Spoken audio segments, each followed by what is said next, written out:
something feels different this time. While everyone's watching Bitcoin, a much bigger story is unfolding with Ethereum. We're not just talking about ETF approvals anymore. We're seeing public companies go all in, selling off Bitcoin and raising billions just to buy up ETH. Guys like Tom Lee are throwing out wild numbers like $30,000 Ethereum. At the same time, traders are saying the latest Bitcoin dip was a perfectly set trap to shake everyone out before the real move begins. From AI trading bots taking over strategies to crypto stocks becoming the new altcoins, the entire game is changing. The question is, are you positioned for what's coming, or are you about to get left behind by the institutional wave? This isn't just another cycle, it's a fundamental shift in where the big money is flowing. In the latest video from Altcoin Daily, the discussion centers on whether Cardano, ADA, can outperform Bitcoin and deliver massive returns. The video presents three major catalysts that could drive its price up. First, the approval of a Cardano ETF seems very likely, with Bloomberg analysts putting the odds at 90% for 2025, which would open the doors for institutional money. Second is the explosive growth expected in this stablecoin market. Charles Hoskinson explains that Cardano's treasury, holding 1.7 billion ADA, could be used to boost its own stablecoin ecosystem and increase its total value locked TVL. The video's argument that Cardano's future is tied to Bitcoin DeFi is a powerful one. It shifts the conversation from competing with Ethereum to collaborating with the biggest player in the space. This is a smart strategy. The price predictions are extremely optimistic and depend on a perfect sequence of events, but they illustrate the scale of the opportunity if Cardano succeeds. What's also creating a lot of buzz right now is Cardano's upcoming Chain hard fork. This major upgrade is set to introduce community governance over the treasury, which is a massive step. It could either accelerate growth by funding innovative projects or become a point of contention. The success of Cardano really hinges on whether its tech can deliver on these grand promises, especially the Bitcoin bridge, before other networks catch up. In the latest video from Crypto Rover, the host argues that what we're seeing in the Bitcoin market is a massive trap and a clear buy-the-dip opportunity. He points out that Bitcoin dropped exactly to a legendary daily support line he mentioned previously. After grabbing all the liquidity on the lower side, he believes the path is now clear for a significant move up, with a ton of liquidity waiting around the $120,000 level. The idea that we're in a trap before a final push upward is a popular narrative right now. It reflects the overall market anxiety. It's true that historically, periods of extreme fear and consolidation have often preceded strong moves. However, this cycle feels different for a lot of people, mainly because of the spot Bitcoin ETFs. Their influence is a new variable that wasn't present in previous cycles. Some analysts think the ETFs could shorten the bull-bear cycles, while others believe their steady demand could prolong the bull market and lead to a less volatile, choppy top rather than a dramatic blow-off peak. The view that altcoins will have a final, explosive run is also a classic end-of-cycle expectation. It all seems to hinge on whether Bitcoin can find the strength to break its all-time high with conviction. If it keeps getting rejected, the trap could easily turn into the start of a real downturn.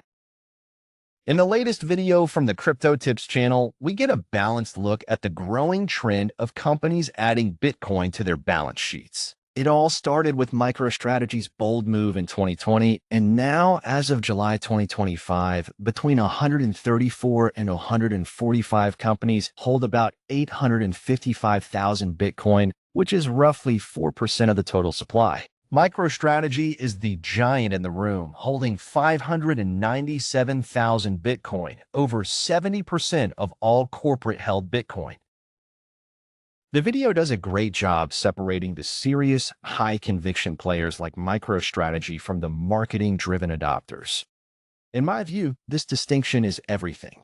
The real risk isn't corporate adoption itself, but the type of adoption. The companies that jumped on the bandwagon for a quick PR boost are the ones who are likely to fold first when the market turns sour, creating the cascading sell-offs the video describes. What's interesting is how recent accounting changes might affect this. New fair value accounting rules now allow companies to report unrealized gains on their crypto holdings, which could make Bitcoin a more attractive and stable asset for corporate treasuries. This might encourage more serious, long-term players to enter the space, potentially balancing out the weak hands. Still, the concentration of holdings and MicroStrategy is staggering. It's both a testament to their belief and a central point of market influence that feels a bit contrary to Bitcoin's decentralized spirit. In the latest video from the Lark Davis channel, the main idea is that traditional crypto stocks might be taking the place of altcoins for traders this cycle. For a while now, many altcoins have been performing poorly, leading to worries that a real altcoin season might not even happen. While there are some positive signs for alts, a new and exciting trend has appeared: crypto treasury companies. These are public companies that are buying up huge amounts of crypto, turning their stocks into high-volatility assets that anyone with a Robinhood account can trade. This take on crypto stocks acting as altcoin proxies feels spot on for the current market mood. It's a trend that's been quietly building. These companies are basically becoming the proxy ETFs for assets that don't have an official ETF yet, giving traditional investors a way to bet on things like Ethereum or other coins through their regular brokerage accounts. The volatility is the main attraction, and it's mirroring the riskiest parts of the crypto world. What's particularly interesting is the psychology behind it. It's a sign of a market looking for the next big thing, and when the obvious plays feel stalled, capital flows to these more unusual, high-risk vehicles. The comparison to MicroStrategy is fair, but the risk with these altcoin holding companies is much higher. Bitcoin is one thing, but a company whose fate is tied to a less established altcoin is a whole different level of gamble. It really does feel like a phenomenon that could only exist in the later, frothier stages of a bull run. In the latest video from the Ben Cowan channel, Ben lays out his strong belief that Ethereum is headed for new all-time highs, possibly by December of this year. His main argument is that ETH finally went home by touching its long-term regression band back in April. Historically, this move signals a bottom against Bitcoin and is the setup needed before a major run-up in its USD value. It's interesting to watch Ben Cowan stick to his models, especially the going home idea, which has worked out for him before. His two-path theory makes a lot of sense because it accounts for both short-term weakness and long-term bullishness. The big elephant in the room that he touches on is the narrative, and right now, all eyes are on the upcoming spot ETH ETFs. The launch of these products could be the very thing that decides which of his two paths plays out. If the ETFs see massive inflows right away, the more aggressive path to $4,800 seems plausible.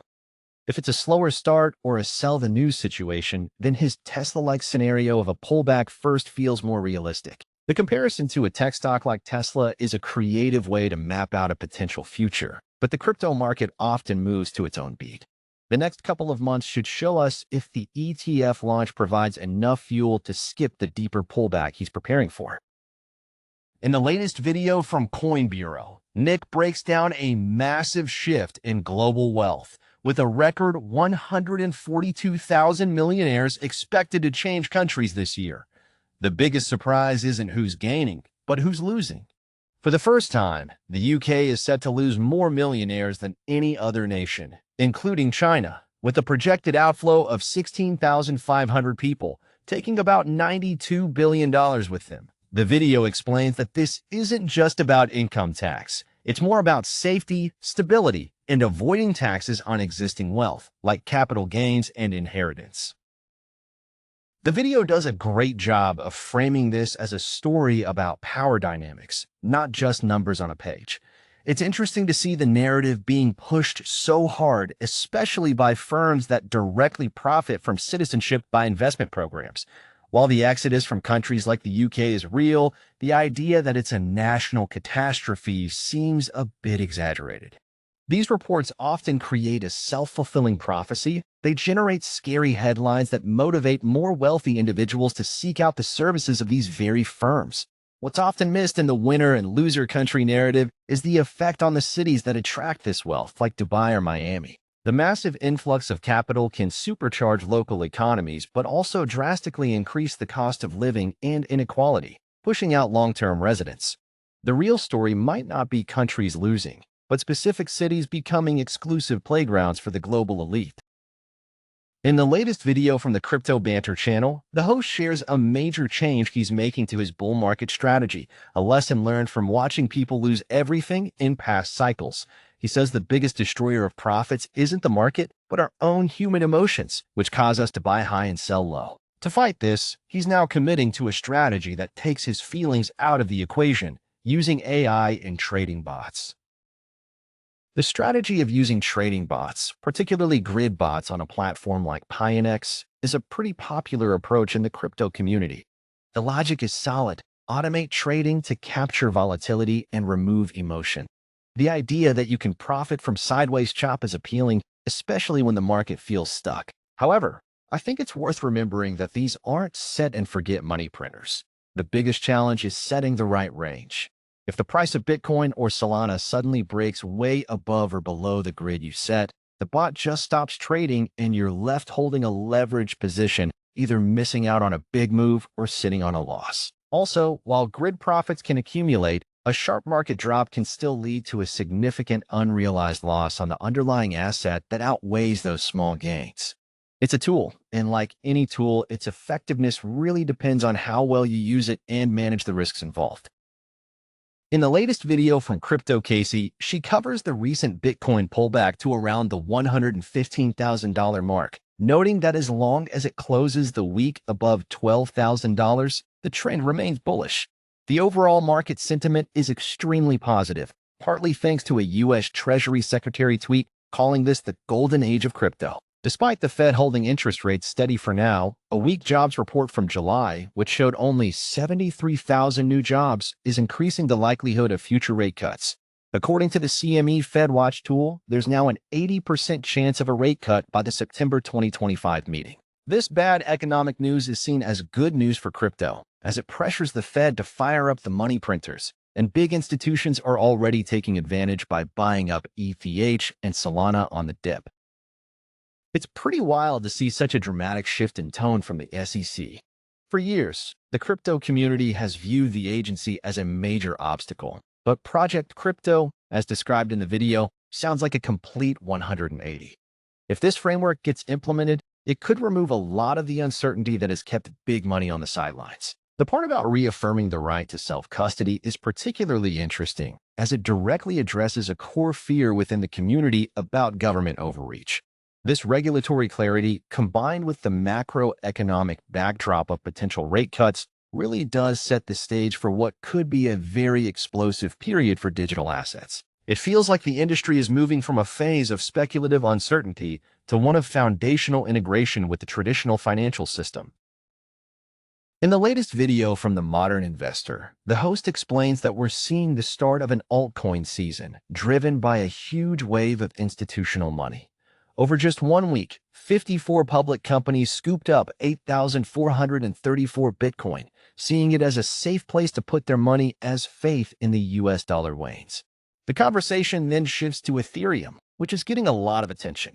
A company named Pandu is working with Hong Kong regulators to launch an Ethereum ETF. On top of that, analyst Tom Lee is back with a bold prediction, suggesting Ethereum could hit $30,000 if companies follow MicroStrategy's playbook of using debt to buy ETH. It seems this is already starting to happen. The video points out that companies like BitMine, SharpLink, and BitDigital, which were once focused on Bitcoin, are now going all in on Ethereum. For instance, SharpLink increased its SEC filing from $1 billion to $6 billion just to buy more ETH, and BitDigital sold stock in Bitcoin to purchase over 100,000 ETH.